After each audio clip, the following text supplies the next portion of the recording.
여러분 세상이 바뀌어도 이렇게 갑자기 바뀔 수 있을까요? 2019년 12월 중국 우한에서 코로나 바이러스가 처음 발현을 했을 때 제가 어떤 신문 기사를 보니까 어떤 분이 이런 이야기를 했어요. 이제 인류는 코로나 이전과 코로나 이후로 갈라지게 될 것이다. 또 코로나 한창 초창기였어요. 어떤 의사 선생님이 TV에서 이렇게 이야기를 하는 것입니다. 이 코로나 바이러스 사태는 한 4년, 5년 가야 진정이 될 것입니다. 그때 제가 뭘 그 정도까지 너무 심각하게 생각하는 것 아닌가 했는데 여기까지 온 거예요. 누구도 예상하지 못했습니다. 여러분 참 코로나 초창기를 돌아보면 참 아이들 학교 가지 않았죠. 교회도 폐쇄되어지고 직장도 폐쇄되어지고 또 학생들 아이들도 참 집에 있어서 이 자리에 우리 주부님들도 많이 앉아 계십니다만은 저도 코로나 초창기에 2020년도 제 집에 큰 애가 아들이 중3이었고 그 당시에 딸이 중1이었어요. 근데 아이들이 학교를 안 가니까 그냥 저도 이제 그때는 교회를 폐쇄하고 뭐 새벽 기도도 없고 수요 기도도 없어서 아이들은 온라인 수업을 하니까 그냥 집에만 있었죠. 다 그렇게 겪었지 않습니까? 그죠? 그런데 이 문제가 뭐냐면 애들이 먹어도 너무 많이 먹어요. 뭐 긴급 재난지원금 받아도 우리 남편분들, 아내분들 안 그렇습니까? 자녀들 두면 그냥 마트 가가지고 장보기 바빠요. 그냥 나중에 한 달, 두 달 지나니까 제가 소파에 앉아 있는데 웬 이 진격의 거인들이 돌아다니는 거예요, 이것들이.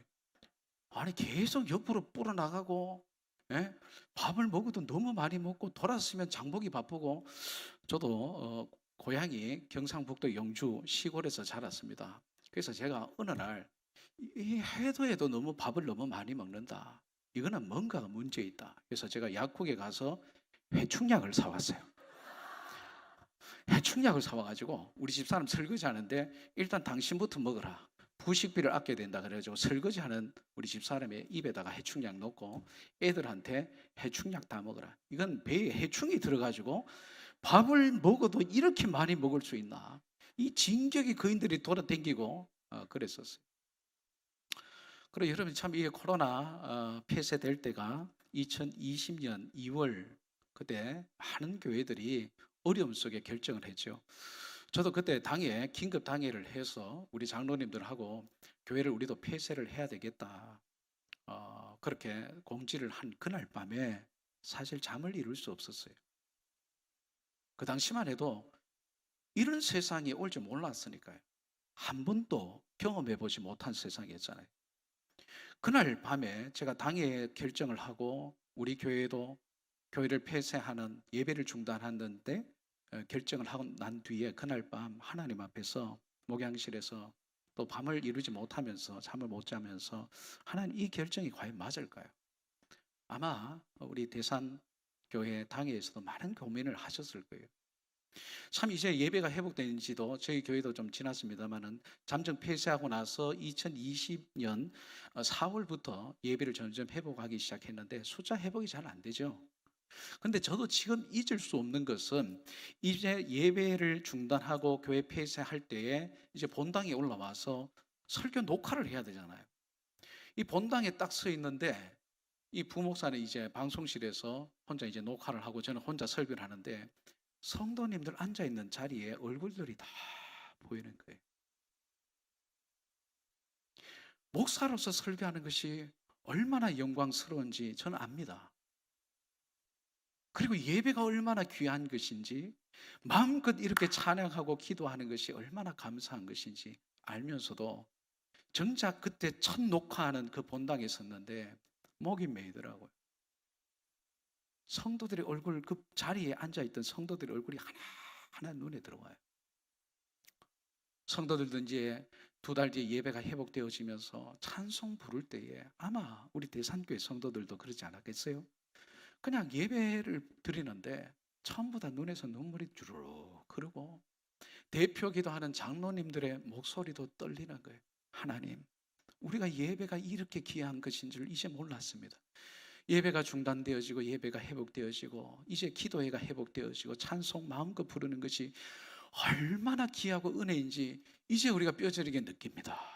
감사합니다. 예배 드리는 것이 이렇게 당연한 것이 아닌 줄 우리가 이제 알았습니다. 그렇게 했는데 이제 한 3년 지나고 나니까 또 비슷한 거예요. 코로나 3년 동안 한국교회를 진단하는 여러 많은 진단 자료, 설문조사, 통계 자료가 엄청나게 쏟아져 나왔어요. 그때 현장 예배가 몇 프로가 줄어들었다. 이제 이 비대면 예배가 살 길이다. 메타버스 시대에 이제 교회마다 어떤 음향 장비, 영상 장비를 해서 이제 도태되면 안 된다. 다음 세대가 지금 몇 프로까지 줄어들었고 이 상태로 교회가 10년 뒤에면 교회가 문 닫는 교회가 몇 퍼센트가 나올 것이다.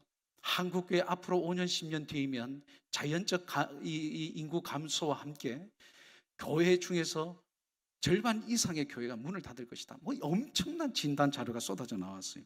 맞는 말입니다. 우리 교회들은 이 포스트 코로나, 위드 코로나를 준비해야 되는 게 맞아요. 그런데 정작 이제 3년 세월이 지나고 나니까 그때 진단하고 교회가 이것을 대책해야 되고 다음 세대를 위해서 예배를 이렇게 바꿔야 되고 이런 걸 준비해야 된다. 막상 이제 코로나가 점점 해제되어지고 이제 여러분들도 마스크 푸신 분들도 많네요. 그런데 코로나 초창기에 교회가 이렇게 해야만 살겠다라고 그렇게 각성하고 진단하고 통계 자료가 나왔지만 많은 교회들이 정작 이제 바뀌어야 될 시점에 왔는데 바꾸지는 않는 거예요. 사실 못 바꾸는 것이 아니라 안 바꾸려고 하는 것이죠. 왜 그럴까요?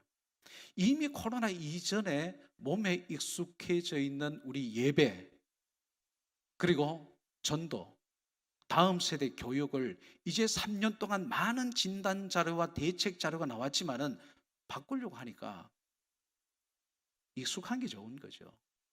익숙한 게 좋은 거예요. 제가 우리 교회도 6년 뒤면 100주년을 맞이하는 교회입니다. 제가 우리 교회에서 설교할 때나 세미나 할 때 이런 이야기를 했어요. 우리 성도님들 지금 좋은 교회를 만들고 싶으세요? 앞으로 10년 뒤에가 더 좋은 교회를 만들고 싶으세요? 제가 우리 교회 부임한 지도 한 이제 8년 뒤에 갑니다. 8년 뒤에 가는데 제가 우리 교회 오니까 뭐 우리 장로님 중에서 어떤 집사님 중에서 목사님 우리 교회가 옛날에는 주일 학교가 몇 명이었고 세가족이 얼마나 등록했고 우리 본당에 몇 명의 예배가 참석했습니다. 옛날 이야기를 많이 해요. 그럴 수 있죠. 근데 지금은 제가 우리 교회에서 했던 설교입니다. 만약 10년 뒤에 담임 목사인 저나 우리 성도들이 지금 우리에게 좋은 교회, 지금 우리 성도들 어른들이 좋은 교회 만들어 놓았다가 이제 지금 10대, 20대는 여러분 복음화율이 우리 한국 사회에서 4%밖에 안 됩니다. 미전도 종족을 한 나라의 언어로 된 성경책 그리고 자립할 수 있는 교회가 없는 5% 미만을 미전도 족속이라고 하는데 우리 한국 사회의 10대, 20대 복음화율이 4%가 안 돼요. 저희 대천교회의 교육위원회에 표가 있습니다. 그게 뭐냐면 다음 세대는 또 다른 선교지다. 제가 우리 교사들에게도 또 우리 장로님들에게도 그런 이야기를 해요. 이제 우리 다음 세대의 사활을 걸어야 됩니다. 이제 6년 뒤에 100주년인데 10년 뒤에 이 본당에 이제 어른들만 남겨져 있고 우리 아이들이 없다면 우리 교회 장래가 어떻게 되겠습니까? 제가 우리 교회에서 했던 이야기이기 때문에 편하게 들으시면 되겠어요. 그러니까 교회가 뭔가 이제 변화돼야 될 시점이 딱 온 거예요. 코로나가 해제되면서. 그런데 막상 교회마다 뭔가 변화를 시도하려 하고 주일학교 교육을 이 상태로 둬서는 안 된다. 교사들 훈련을 시켜야 된다. 이전보다 더 우리가 예배나 기도회에 승부를 걸어야 된다. 다 변화에 대한 목소리는 있지만 당장 뭔가 변화를 하려고 목표를 세우고 하려면은 엄두를 못 내는 게 아니라 안 내는 겁니다. 왜? 이미 익숙한 게 좋은 거예요. 뭔가 지금 변화하려니까 힘든 거예요. 더 많은 헌신을 해야 되는 거죠. 2002년 5월 달에 미국 비즈니스 잡지 패스트 컴퍼니라는 그 잡지에 앨런 도이치먼이라는 사람이 한 글을 올렸는 것이 엄청난 파장을 일으켰어요. 앨런 도이치먼의 그 책이 뭐냐면 Change or Die라는 책입니다. Change or Die. 변할 것인가 죽을 것인가.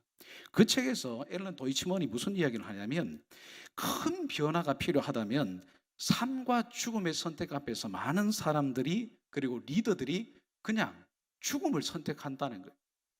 변할 것이냐 죽을 것이냐.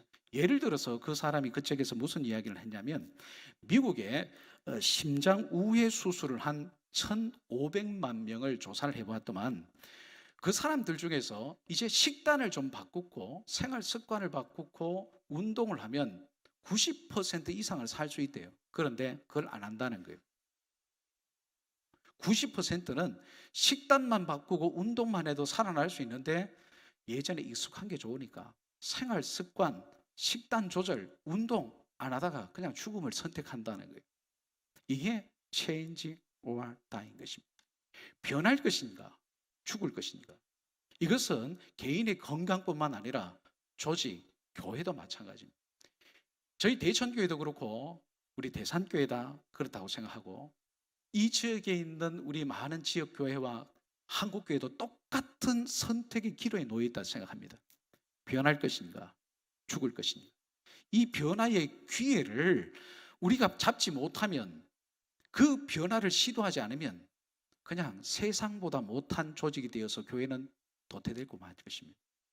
아니 우리 교회가 문을 닫는다 상상도 못하지만은 우리 합동교단만 해도 여러분 작년 저장계 통계에도 문을 닫은 교회가 400교회가 넘어요. 우리 합동교단만.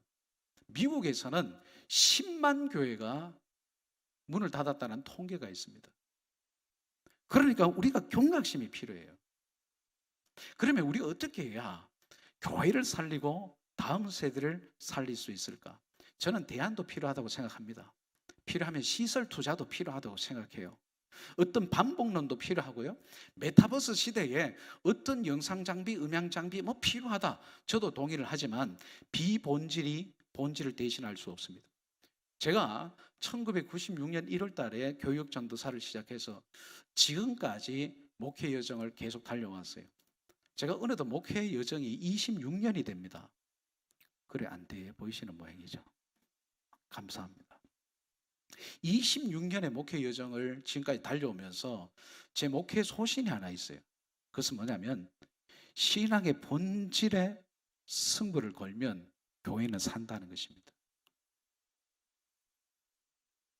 강단에서 성경이 설교되어서 선포되어지는 교회는 희망이 있는 줄 믿습니다. 예배 분위기를 살리기 위해서 예배를 바꾸려고 하지 말고 여러분들이 먼저 말씀의 은혜를 받고 성령의 압도하는 체험을 하면 여러분들이 좋은 예배자가 되면 예배는 살아날 줄 믿습니다. 예배가 살면 기도가 뜨거워지고요. 여러분 성도들이 여러분 교사들이 먼저 선포되어지는 그 말씀이 사람의 말이 아니라 하나님의 음성으로 들려질 때에 데살로니가 전서 2장의 말씀처럼 이 말씀이 믿는 자 가운데 역사하는 줄 믿으면 아멘. 사람의 말로 받으면 사람의 말은 사람을 변화시키는 힘이 없지만 강단에서 선포되어지는 이 말씀이 사람의 말이 아니요 하나님의 말씀으로 들려지는 자에게는 그 말씀이 믿는 자에게 역사하신 줄 믿습니다. 예배가 살아야 돼. 예배가 살아서 말씀의 찔림을 받고 말씀 앞에 돌이키고 기도하면서 성령의 임재를 체험하면 그 교회는 희망이 있는 것입니다.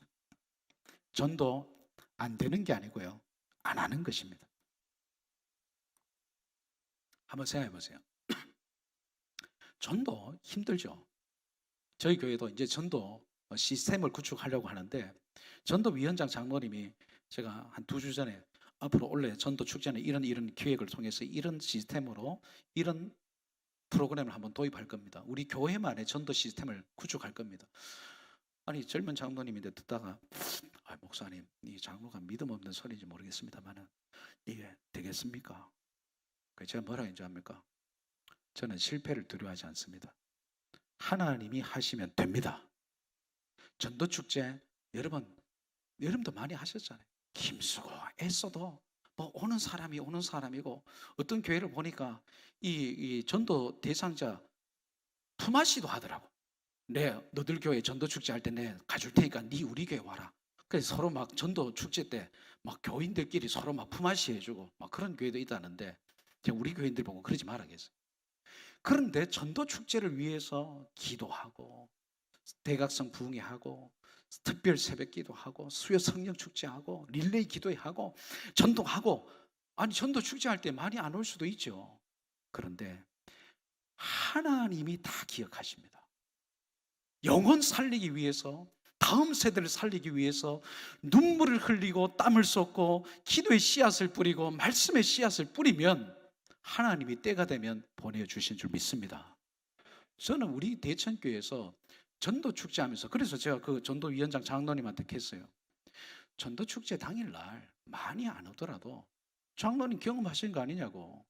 아니 희한하게 지나고 나면 새 가족이 지발로 알아서 옵니다. 이게 벌써 끝내라는 종은 아니죠. 예. 아니, 시작도 안 했는데 집에 가서 뭐 하실 거 있습니까? 저도 할 것도 없습니다. 오늘 저녁에 풋살 빼고는 없으니까 제가 오늘 푸근하게 말씀 좀 전하도록 하겠습니다. 아니 그러니까 전도 힘들죠.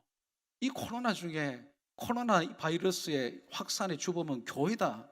교회 이미지가 엄청나게 나쁜 건 사실이지만 영혼 구원을 위해서 전도하고 다음 세대가 희망인 줄 알고 그 말도 안 통하는 인간들 데려놓고, 여러분 교사들 오늘 보니까 희망이 있습니다. 대산교회는. 아니 특송할 때 이게 됩니까 이게? 난 이게 하는 교회를 못 봤는데. 아니 우리 집에 애들도 말 안 듣는데 너네 자식 애들 이것들은 요즘 이 뭐 어디 외계인들도 아니고 무슨 질문을 하면 애들이 대답을 합니까?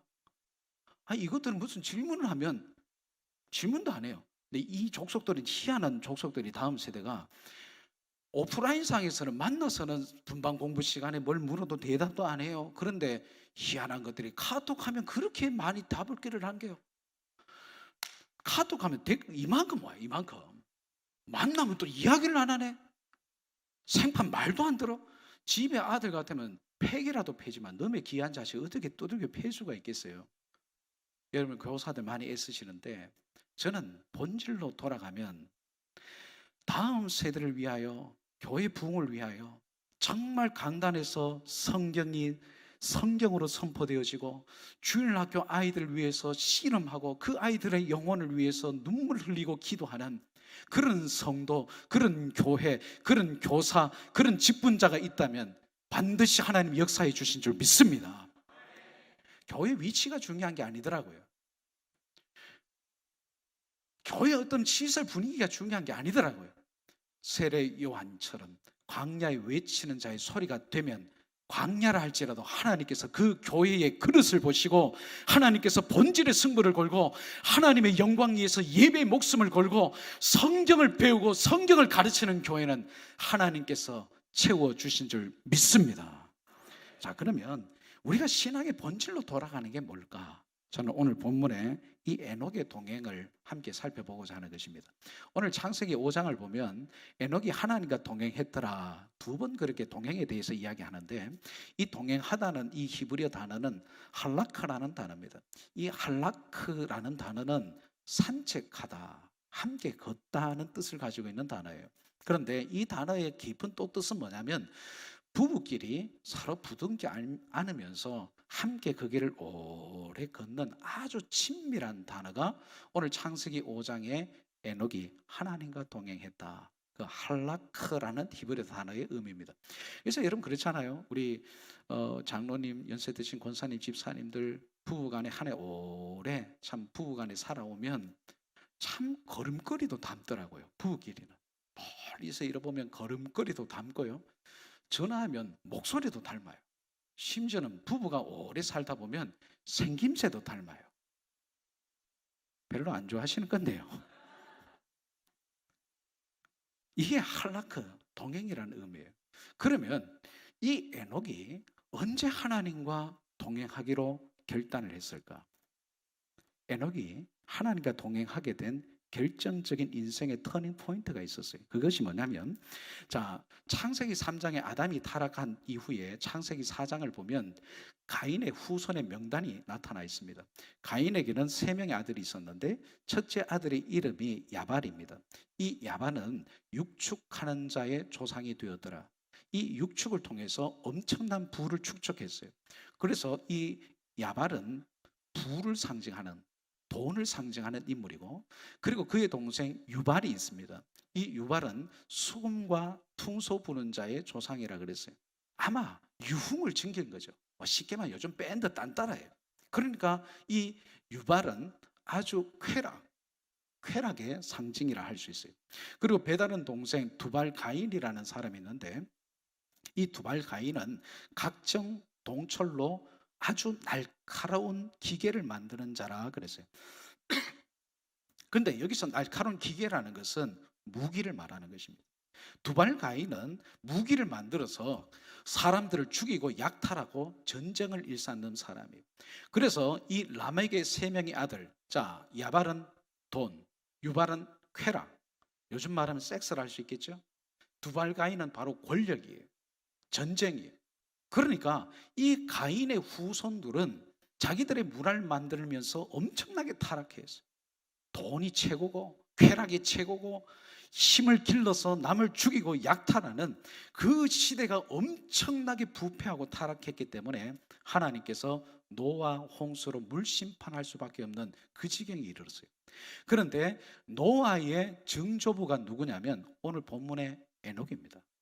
에녹이 유다서 1장 14절 15절 말씀을 보면 하나님께서 이 경건치 않게 행하는 사람들의 일과 죽게 대하여 경건치 않게 말하는 이 사람들을 심판하실 것을 에녹이 예언을 합니다. 아담의 7대 후손인 이 에녹이 유다서 1장 14절 15절을 보면 주께서 이 세상을 심판하실 것이다. 에녹도 알았어요. 하나님의 계시를 받고 그 심판을 선포했어요. 자, 에녹의 후손 중에 에녹의 아들이 무드셀라입니다. 무드셀라가 라멕을 낳습니다. 이 라멕이 이 아들이 우리를 안식케 하리라. 그래서 노아가 태어나요. 그러니까 에녹의 손이 누구냐면 노아예요. 그러니까 여러분, 에녹과 이 노아는 사실 거의 비슷한 연대기라고 보시면 돼요. 그러면 이 에녹이 하나님께서 이 세상을 심판하실 것이다, 이것을 알고 300년 동안 하나님과 한평생을 동행하면서 살아가요. 근데 중요한 것은 에녹이 자기 인생에서 어떻게 하나님과 동행하기로 결정을 했을까? 이 에녹의 결정으로 말미암아 자기 세대가 사는 거예요. 노아와 그의 가족들이 살아서 인류가 퍼져나가는 것처럼 오늘 그 시대 그 사람 에녹이 있어서 노아의 가족이 구원받은 것처럼 지금 이 시대에 여러분들이 있어야 다음 세대가 사는 줄 믿습니다. 그러면 에녹이 언제쯤에 하나님의 이 심판하시는 메시지를 깨닫고 세상과 구별되고 하나님과 300년을 매일같이 동행하면서 살 수가 있었을까? 저는 무두셀라라는 이름에 담겨 있다고 생각해요. 여러분, 무두셀라라는 사람의 이름의 뜻이 뭐냐면 그가 죽으면 세상의 끝이 온다. 이게 무두셀라의 이름입니다. 에녹이 65세 때에 자기 아들 무두셀라를 낳아요.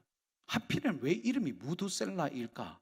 무두셀라라는 말의 의미는, 자, 마트라는 단어는 죽는다는 뜻이고 살라흐라는 단어는 보낸다는 뜻이에요. 온다는 뜻이에요. 그래서 무두셀라, 그가 죽으면 세상의 끝이 온다. 이게 무두셀라입니다. 무두셀라는 몇 살까지 사냐면 969세까지 살아요. 무두셀라가 죽는 그 해에 노아가 600세 될 때에 노아 홍수가 일어납니다. 에녹이 정확하게 안 거예요. 자기 아들 무두셀라가 죽을 때 끝이 올 것이다. 노아 홍수가 일어난. 그러니까 생각해 보세요. 하나님께서 이 온통 가인의 후손으로 창궐하고 사람들이 돈에 미쳐 살고 쾌락을 일삼고 전쟁을 일으키고 약탈하고 죽이고, 지금 이 시대 아닙니까? 러시아 전쟁, 우크라이나 전쟁이 일어나고 지금 여러분 중국이 대만을 침공할 것이다, 전쟁 시나리오가 나오고 있어요. 여러분, 원래 1월 달에 모 방송국에서 세계의 전쟁 방영을 한 적이 있습니다. 한번 보신 적 있습니까? 겨울전쟁, 패권전쟁, 기후전쟁. 이 코로나 때 미중 어떤 양국의 어떤 대립들, 그것이 지금 대만 침공설입니다. 그런 전쟁 시나리오들, 튀르키예 시리아에 엄청난 지진이 일어났잖아요. 코로나는 변이의 변이를 일으키고 있습니다. 지금 마태복음 24장에서 계시록이 이야기하고 있는 이 종말론적인 현상들이 계속해서 일어나고 있어요. 지금 에녹도 그래요. 자기 시대에 죄가 창궐합니다. 관영합니다. 그때 하나님께서 유다서 1장의 말씀처럼 내가 이 세상 심판할 거야. 에녹이 깨달았어요. 그의 인생을 바꾸기로 결정하고 하나님과 동행하기로 결정한 것은 그의 인생을 바꾸는 메시지는 뭐냐면 심판의 메시지였어요. 사랑하는 여러분, 사랑하는 우리 교사 선생님 여러분, 그리고 대산교회를 한평생 지켜오신 우리 성도 여러분, 여러분들의 인생을 바꾸어 놓은 하나님의 메시지는 무엇입니까? 여러분 평생을 주를 위하여 바칠 수 있도록 만든 이 교회를 끝까지 지켜내게 만든 하나님의 말씀은 무엇입니까? 에녹이라는 사람의 이름의 뜻이 뭐냐면 바쳐진이라는 뜻입니다. 에녹의 이름 뜻은 하나님께 인생을 바쳐야 하나님의 말씀이 내 귀에 들릴 때 그 말씀을 붙잡고 세상의 죄가 아무리 창궐하고 관영해도 일평생 하나님과 동행하게 되는 줄 믿습니다. 하나님의 메시지가 있는 인생이 되어야 돼요. 세상에 얼마나 사는 게 힘듭니까? 물가도 치솟았고, 경제는 더 힘들어지고, 젊은 사람들은 취업도 안 되고, 사는 게 더 힘들어요. 이렇게 힘든 속에 여러분들이 코로나 3년 동안에 참 교회를 지키고 예배를 지키고 기도의 자리를 지키고 다음 세대를 붙들어 주었기 때문에 여기까지 오게 될 줄 믿습니다. 그런데 여러분들이 붙드는, 여러분의 인생을 바꿔놓는 그 하나님의 메시지, 하나님의 말씀은 무엇입니까? 에녹은 심판의 메시지였어요. 하나님이 세상을 심판하신다. 하나님은 죄를 감찰하신다. 아니, 자기가 그 메시지를 받았는데 죄 짓고 살 수 있겠어요? 돈에 미쳐 살 수 있겠어요? 쾌락에 빠져 살 수 있겠어요? 유흥에 빠져 살 수 있겠어요? 남을 약탈하고 죽이고 살 수 있겠어요? 못 산단 말이죠. 하나님의 메시지를 붙잡은 자는 삶의 변화가 나타납니다. 하나님과 동행해요. 300년을 동행했기 때문에 자기의 후손 노아가 살 수 있었단 말이죠. 저는 제 인생을 바꾸는 성경 구절이 하나 있습니다. 저는 경상북도 영주가 고향인데 저는 3남 3녀 중에 막내로 태어났어요. 저희 아버님이 초등학교 6학년 때 이 방앗간을 했어요. 제가 방앗간을 했다니까 우리 장로님 한 분이 목사님 부자네요. 그 당시에 방앗간 하면 아니고 저희 아버님이 사업하다 안 돼가 마지막으로 한 게 방앗간이었어요. 그 방앗간 일 이골 납니다. 제가 집이 가난해가지고 저희 집이 어릴 때 제가 갓난 아기 때 사진 보면 단칸방에 8식구가 살았어요. 저는 김장을 그렇게 싫어했어요. 김치를 정말 싫어했어요. 왜냐하면 집에 먹을 것이 없어가지고 김장할 때 되면 8식구가 먹을 김장을 제 기억에는 한 100포기 이상 했습니다. 100포기 이상. 많이 안 했습니까? 제 기억에는. 그러니까 겨울만 되면 김치국, 김치전, 김치찌개 내두루 김치만 먹고 콩비지만 먹고 제가 한 고기를 조금만 더 먹었으면 키가 한 이 정도는 더 컸을 텐데 아니 그러니까 김치를 얼마나 싫어하는지 몰라요. 요즘 이제 김치가 맛있는데 너무 찢어지게 가난하게 살았어요. 방앗간 일하면서 미약학 끌고 장작 패고 도끼질하고 떡을 어떻게 만드는지 저는 공정을 다 알고 있습니다. 떡가래 어떻게 만드는지 저는 다 알고 있고요. 백설기 어떻게 만드는지 저는 다 알고 있어요. 그만큼 어릴 때 제가 중학교 1학년 때부터 중학교 3학년 때까지 아버님이 중학교 3학년 88 올림픽 하던 그해 돌아가셨는데 방앗간 일을 얼마나 많이 했는지 몰라요. 그런데 제가 이제 아버님이 참 예수 안 믿고 돌아가셨습니다만은 제가 교회를 나와서 이제 대구로 전학을 와서 이제 제가 갑자기 생각나는 영대 내거리 쪽에 언덕에 보면 남일교회라고 있습니다. 그 교회에 제가 대구에 전학 와서 다녔는데 참 신앙도 없고 집도 가난하고 어렵고 그런 중에 또 형님이 큰형님이 또 사업하다가 부도나고 참 어렵게 살았어요. 그 집도 팔고 그런 적이 있는데 제가 이제 주의종으로 부름 받기 전에 제가 성경을 읽다가 제가 회심 체험을 했어요. 예수가 진짜 믿어지는 거예요. 그때 제가 제 인생을 바꾸는 성경 구절이 뭐냐면 갈라디아서 2장 20절입니다. 내가 그리스도와 함께 십자가에 못 박혔나니 그런즉 이제는 내가 사는 것이 아니요 오직 내 안에 그리스도께서 사시는 것이라. 이제 내가 육체 가운데 사는 것은 나를 사랑하사 나를 위하여 자기 자신을 버리신 하나님의 아들을 믿는 믿음 안에서 사는 것이라. 나는 죽었고 내 안에 예수님이 삽니다. 집은 형편은 어렵고 신학의 부름은 받았고 이 길 끝까지 갈 힘은 없는데 갈라디아서 2장 20절 그 말씀을 붙들었어요. 제가 주의종으로 그 부름을 받고 제가 이제 기도실을 목요일 기도실을 가려고 하는데 저희 어머님이 갑자기 그런 이야기를 하는 거예요. 제가 일란성 쌍둥이입니다. 제가 일란성 쌍둥이인데 집이 너무 가난하고 어머니가 33살에 저를 낳아가지고 집은 가난하죠. 어머니는 너무 힘이 없죠.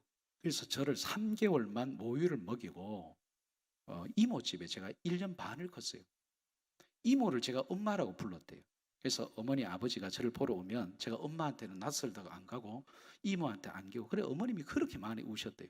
근데 제가 이제 주의 종으로 서원하고 주의 종으로 부름받고 제가 그 말씀 다 붙들고 말씀밖에 없잖아요. 제가 뭐 내세울 거 자랑할 게 뭐가 있겠어요. 그런데 기도실을 가려고 하는데 어머님이 뭐라고 그러냐면 아이고 저거 태어날 때 쌍둥이로 태어나도 쌍둥이 지형은 조금 몸이 건강한데 저건 하도 약해가지고 키울 자신은 없고 돈은 없고 저 그냥 길에 내다 버리려고 했는데 그러려고. 그래서 제가 그 말을 듣고 기도실에 와서 찬송가 하나님의 은혜로 있을 데 없는 자 왜 구속하여 주는지 난 알 수 없도다. 내가 믿고 또 의지함은 내 모든 형편 다 하시는 주님 늘 돌보아 주실 것을 나는 확실히 합니다. 이 찬송을 부르는데 하염없이 눈물만 주르르 흘러요. 그리고 26년을 한결같이 나는 부족하고 나는 연약한데 주님이 쓰시더라고요. 사랑하는 여러분, 여러분들의 인생을 바꿔놓는 하나님의 메시지가 있습니까? 강단에서 목사님이 선포하는 그 메시지가 여러분들의 인생을 바꿔놓기를 주의 이름으로 축원합니다. 여러분 주일학교 우리 교역자들과 여러분 교사들이 여러분들이 은혜 받아서 여러분들의 인생을 바꾸는 그 하나님의 말씀을 아이들에게 가르쳐 보십시오. 그 아이들도 변화될 줄로 믿습니다. 주님 나라의 귀한 일꾼이 될 줄로 믿습니다. 그러면 이 에녹이 300년 동안 하나님과 동행하면서 했던 게 뭐냐? 자, 오늘 말씀을 보게 되면 자, 한번 말씀을 보실까요? 창세기 5장 22절에서 24절까지 말씀 찾으셨죠? 자, 같이 한번 읽어보겠습니다. 시작.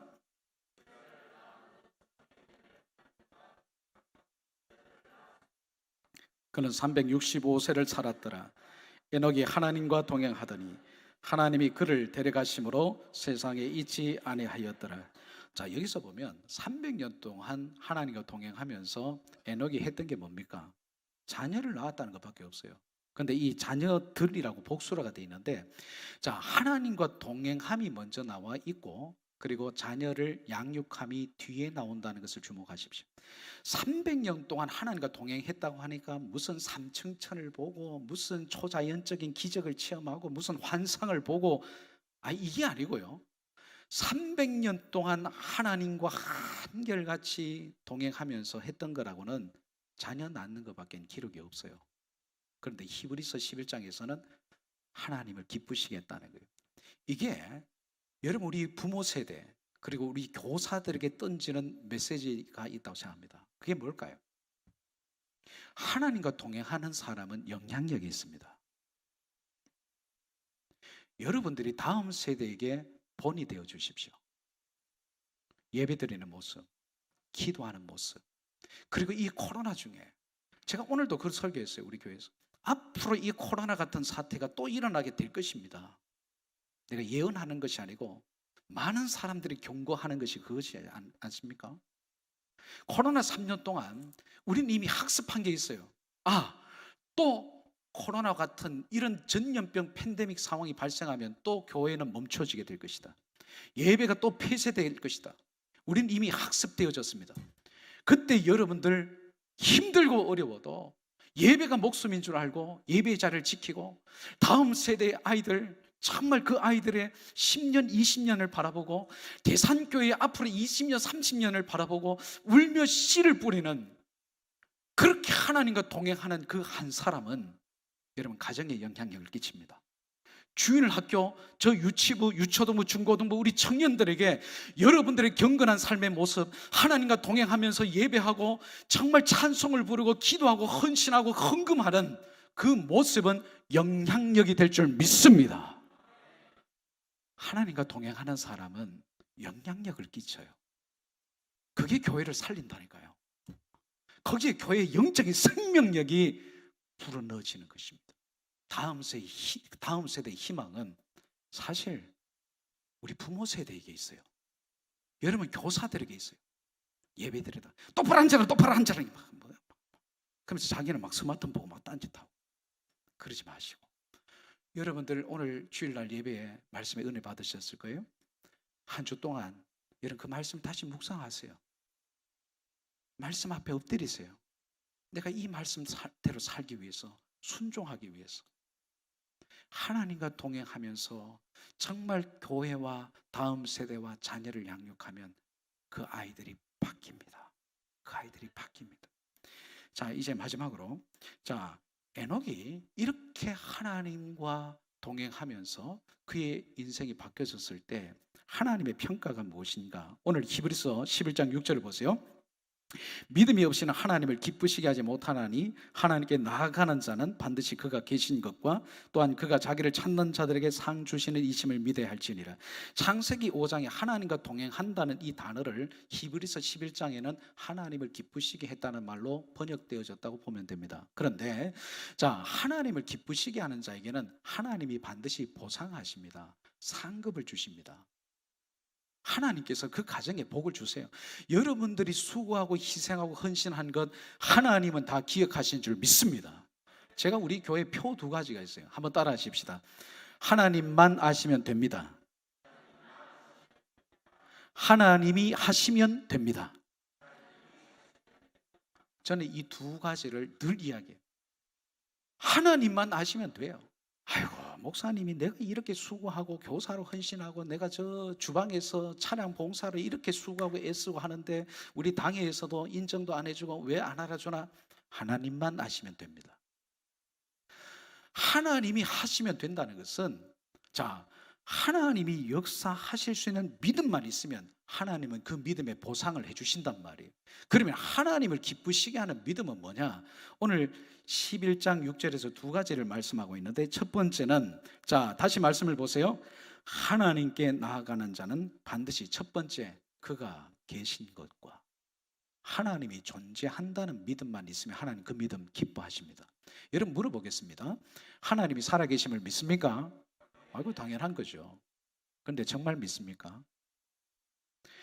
여기서 하나님이 계신 것과라는 영어 성경에서도 He is라고 했어요.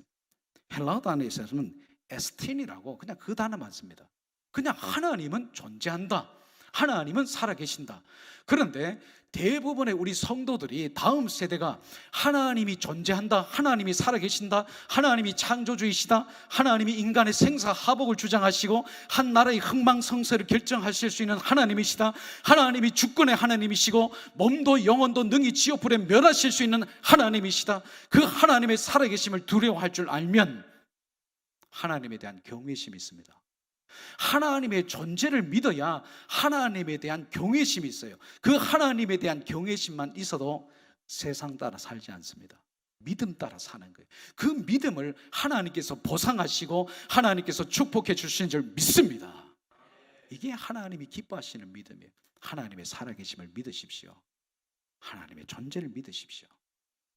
두 번째, 자, 하나님이 기뻐하시는 믿음은 뭐냐면 그가 자기를 찾는 자들에게, 여기서 이 찾는다는 단어가 중요합니다. 이 찾는다라는 이 단어, 헬라어 단어가 엑체테오라는 단어인데, 이 엑체테오라는 이 헬라어 단어를 히브리어 단어에서는 따라쉬라는 단어로 번역되어져 있어요. 제가 이 단어를 여러분들 오늘 설교 중에서 이 단어를 꼭 기억하시면 좋겠어요. 이 따라쉬라는 단어의 그 의미가 뭐냐면 히브리어 그 구약 성경에서 자주 나오는 단어인데 묻다라는 뜻입니다. 하나님을 찾는다는 말은 하나님께 묻다라는 거예요. 하나님, 세상이 왜 이렇습니까? 왜 전쟁이 끝이지를 않습니까? 저 튀르키예, 시리아 땅에 왜 저런 강질이 일어나서 사람들이 죽어나가야 됩니까? 왜 이 세상이 변화가 되지 않습니까? 신앙생활하는 것이 왜 이렇게 힘듭니까? 하나님, 기도는 도대체 어떻게 해야 됩니까? 하나님, 성경을 읽어도 이 성경의 뜻을 내가 모르겠습니다. 하나님, 이 뜻이 무엇입니까? 여러분, 이게 바로 하나님을 찾는다는 말이에요. 300년 동안 에녹은 그렇게 하나님을 찾았어요. 하나님께 질문했어요. 하나님께 물었단 말이죠. 여러분, 하나님과 동행한다는 말을 너무 추상적으로 듣지 마세요. 하나님과 동행한다는 그 말의 의미는 하나님께 묻는다는 것입니다. 여러분들 늘 한숨 지지 마세요. 내 인생이 왜 이래? 내 가정이 왜 이래? 내 자녀가 왜 이래? 아니, 우리 교회는 왜 이래? 한국 교회는 왜 이래? 한숨 짓고 원망하고 불평하지 말고 하나님께 물으십시오. 이게 300년 동안 에녹이 하나님과 동행했던 비결입니다. 하나님께 질문하세요. 하나님, 내 인생 왜 이렇게 힘듭니까? 예전에는 내가 어떤 고난이 와도 내가 기도하면서 이겨내었는데 지금은 이런 고난조차 이길 수 없을 만큼 내가 이렇게 연약합니까? 하나님, 내가 왜 이렇게 삽니까? 하나님께 물으십시오. 이사야서 58장 9절에 보면 이런 말씀이 있어요. 내가 부를 때에는 나 여호와가 응답하겠고 네가 부르짖을 때에는 내가 여기 있다 하리라. 한번 따라 하십시다. 네가 부를 때에는 나 여호와가 응답하겠고 네가 부르짖을 때에는 내가 여기 있다 하리라. 믿으시면 아멘. 여러분, 하나님과 대화가 단절되면 세상과 소통하게 돼요. 하나님과 불통하게 되면 자꾸 세상과 소통하게 되고 세상 재미에 빠져 살게 되고, 기도하는 게 무슨 의미가 있는가?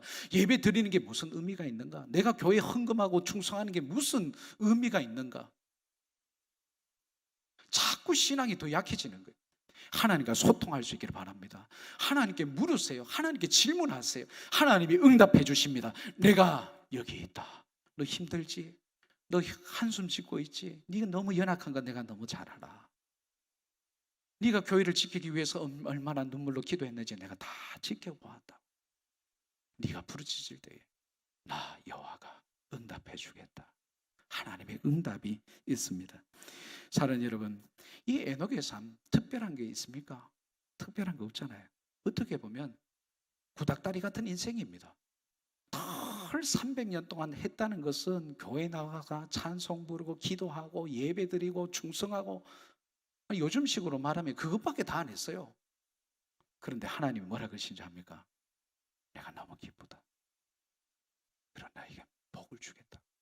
사랑하는 여러분, 이 포스트 코로나 시대, 위드 코로나 시대에 그 시대 그 사람이 필요했던 것처럼 지금 이 시대에도 이 사람이 필요합니다.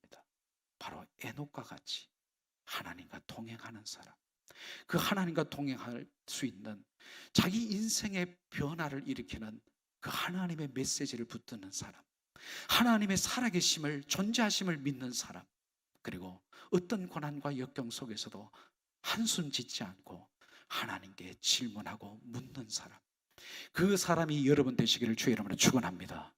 여러분들이 에녹처럼 그렇게 하나님과 동행할 때에 대산교회와 다음 세대에 놀라운 부흥의 역사가 일어나게 될 줄 믿습니다.